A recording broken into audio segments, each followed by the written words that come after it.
screen. Do you and your family consume beef cattle ribs? We do some, not very often, but some. Not very often, okay. So which retailer in town do you prefer to purchase your beef ribs from? When?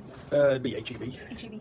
Okay. Is there a factor such as quality, grade, or price that plays a role in your choice of shopping HEB? It's normally a price deal. If they're on special, we'll buy them. The quality grade doesn't really affect the beef ribs that much.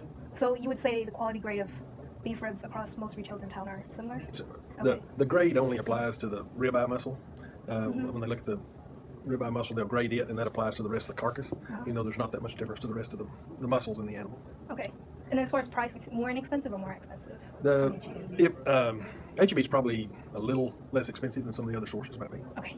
And then how does your family prepare beef ribs? Slow cook, smoker kind of cooking. And then I know you do work related with animal well-being and low-stress livestock handling. How would you speculate the ribs of a beef cattle to be different if they're raised in a high-stress environment versus a low-stress environment? Well, there's not that many high-stress environments, really. There's periods of stress through handling or transportation and stuff. So there's probably not going to be a lot of difference in quality between ribs because of stress, where you may see a difference if bruising or something like that. If an animal's excited, it may run into something, and the ribs will be some of the first things that would strike a wall or a gate or something. And so you can have bruising, which you can't sell bruised meat.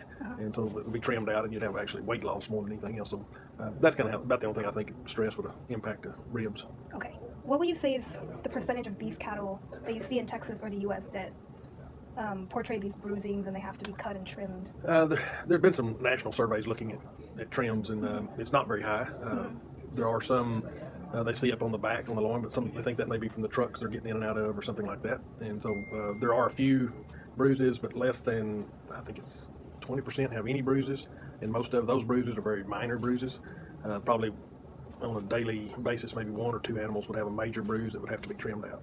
Was there a time when you witnessed beef cattle being intentionally mistreated? Actually, no. I don't know anybody that would intentionally really mistreat them. There's some people that are, because they don't understand how to make animals move, maybe a little more forceful in their approach than what I think they ought to be, but they're not intentionally trying to injure an animal. Yeah. Could you describe your influence on yield and quality grades for the beef cattle industry? Have you played a role in determining any of the standards? Oh, I have not in the standards.